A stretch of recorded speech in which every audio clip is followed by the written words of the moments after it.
Welcome to another deep dive. This time we're headed to Dayton, Ohio. Dayton. Yeah, Dayton. It's a city with well, a really interesting past, Hmm. and its present, let's just say it's facing some pretty tough realities. Okay, I'm intrigued. So we're looking at this article from Investor. Investor. Okay. It's called The Struggles and Shifts of Dayton, Ohio, a story of economic decline and hope. Wow, that title kind of says it all, huh? Right.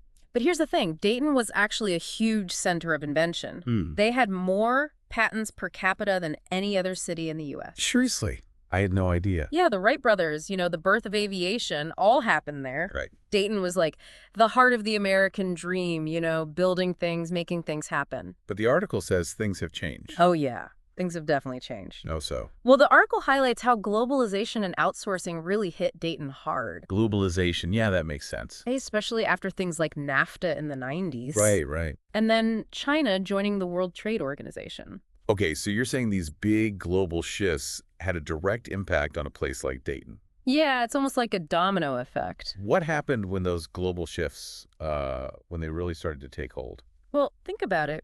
Globalization meant companies could produce things, goods, much more cheaply overseas. Right, lower labor costs, Yeah. fewer regulations, yeah. So suddenly, Dayton's strength, all that manufacturing power, it basically became a weakness. I see. Jobs started disappearing left and right, and a city that was built on making things, well, they started struggling big time. Makes sense. I mean, when your whole identity is tied to an industry that's being undercut, that's got to be tough. And the article really brings this point home with this story of the Strickland family. Strickland family. Yeah, so you've got two working parents. Okay. One's working in customer service, the other is on a meatpacking line. Okay, two jobs have got it. But get this, they're barely making ends meet. It's like the idea that if you work hard, you can have a good life, the American dream. It's slipping away in places like Dayton. That's rough. Really rough. And then there's this term the article uses, redlining. Honestly, I wasn't really familiar with it before reading this. Redlining, what is that? Yeah, can you explain that? Like how it ties into everything else going on in Dayton? Sure. So imagine a map of a city, and certain neighborhoods, they're literally outlined in red. Okay. That's redlining. It's this practice where banks and insurance companies would basically refuse loans and services to people living in those specific areas. What? Seriously? Yeah. And guess what those areas were? Predominantly Black and minority communities. It Wow. was straight up discrimination. So it wasn't just these economic shifts happening. There were these deeper systemic issues too. Absolutely. And the effects of redlining have been devastating. It created segregated communities, concentrated poverty, and just really limited opportunities for generations. Wow. And in Dayton, you can still see the legacy of this practice. Where? In places like West Dayton, it's faced disinvestment and just ongoing struggles with poverty and lack of resources. Jeez. It's like these historical policies really created an uneven playing field, and it's still impacting Dayton today. That's exactly it. It's really important to understand that context when we talk about the challenges Dayton is facing now. It's not just recent economic shifts. It's about this long history of systemic inequality that's shaped the city's path. It's like peeling back the layers, right, to really see what's going on. Yeah. We've talked a lot about the negative impacts of globalization and redlining on Dayton. It's a lot to take in. It is. But are there any signs of hope? Anything positive happening in Dayton? There are. Yeah, definitely. Dayton's a city that's been through a lot, but it's also got this incredible resilience Okay, that's good to hear. and this spirit of innovation, too. There's a lot happened that gives me hope for the city. I'm curious about those bright spots. Like, what were some of the things that stood out to you in the article? Well, one thing was the role of higher education. Oh, interesting. Places like the University of Dayton, they're really stepping up. I can see how a university could play a part, but how exactly are they helping to revitalize the city? Well, they're fostering entrepreneurship. Yeah. Supporting tech startups. Okay, yeah. And they're focusing on equipping students with skills for, jobs of the future. Right, making sure they're actually prepared for the modern workforce. Exactly. And they're also partnering with local organizations To do what? to tackle issues like poverty and, neighborhood revitalization.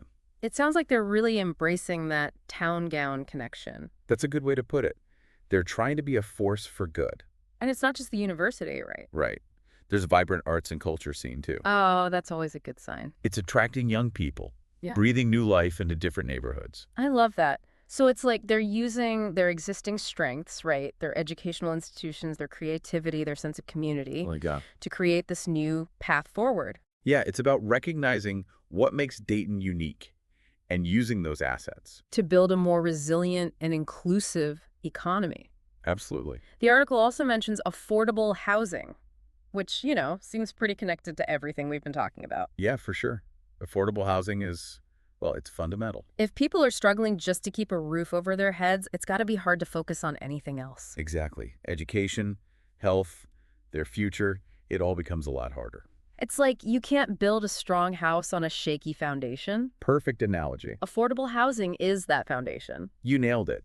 And it's not just about building more houses. It's about addressing the policies, the systems that created these disparities in the first place. Okay, so zoning laws, investment in affordable housing development, things like that. Exactly. Policies that promote equitable access to housing. It's all connected. So we need to think big picture systemic change. Right. What else does the article suggest in terms of those bigger solutions? Well, one big takeaway is reinvesting in American manufacturing.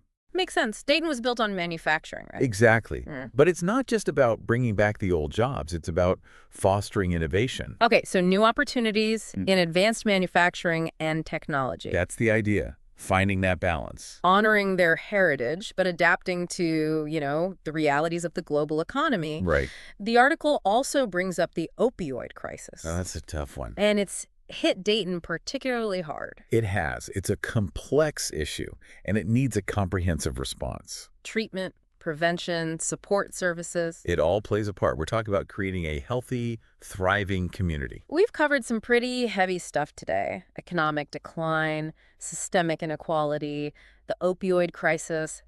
It's a lot. It is. But what I really appreciate about the article is it doesn't just focus on the problems. It offers a sense of hope, a belief that things can get better. Yeah. What do you think? I think that's the spirit of Dayton. It's a city that's been knocked down, but they just refuse to stay down. That's powerful. And that hope is fueled by the people there, the organizations working to rebuild their community. Create a better future for themselves and their kids. Exactly. It's inspiring to see that determination, that Yeah. belief in the power of collective action. It really is. It's a reminder that change doesn't just happen from the top down. It comes from the ground up, people rolling up their sleeves saying, we're going to make this city better. That's what it's all about. So we've seen Dayton's rise, its fall, and now this fight to get back up. What are the key takeaways for our listeners? What do you hope they walk away with after this deep dive into Dayton's story? I think it reminds us that the challenges facing cities, all across America, not just Dayton, they're complicated. Yeah. There's no quick fix, no magic wand. It takes a multifaceted approach to really address all of it. The economic forces, the social divides, the historical context, it's a lot. It all matters. And I think another big takeaway is that we got to invest in people. Oh, yeah. Investing in people. Education, healthcare, affordable housing, making sure everyone has a chance to succeed. Those are the things that really build strong communities. Exactly. It's about creating a system that, well, it supports people. Instead of leaving them to fend for themselves. That's a great way to put it. We're all in this together, right? Right. And investing in our communities, it's not just the right thing to do, it's also the smart thing to do. We also talked about those inspiring examples of people in Dayton, people working to make a difference right where they are. Oh, yeah, that local action. It's huge. It's a testament to, the power of grassroots movements. People saying, we're not going to wait around, we're going to do something. I'm reminded of that Margaret Mead quote, "Never doubt that a small group of thoughtful, committed citizens can change the world. Indeed, it's the only thing that ever has." Powerful stuff. And it's so true. Real change often starts small. At the local level, with passionate people. Absolutely.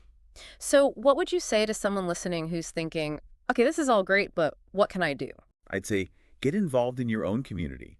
Find an organization that's working on something you care about. Volunteer your time, donate, something like that. Even small actions can make a difference. Think globally, act locally, right? Exactly.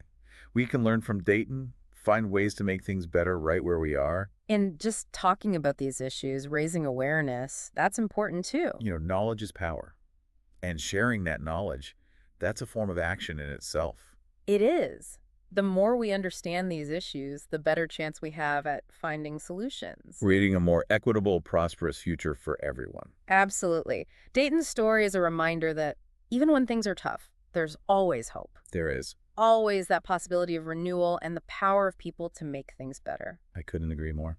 Well, thanks for diving deep with us today. It's been a fascinating look at Dayton, Ohio. It really has. And to our listeners, what are your thoughts? What resonated with you? What questions do you still have about Dayton's journey? We'd love to hear from you. Until next time, keep diving deep.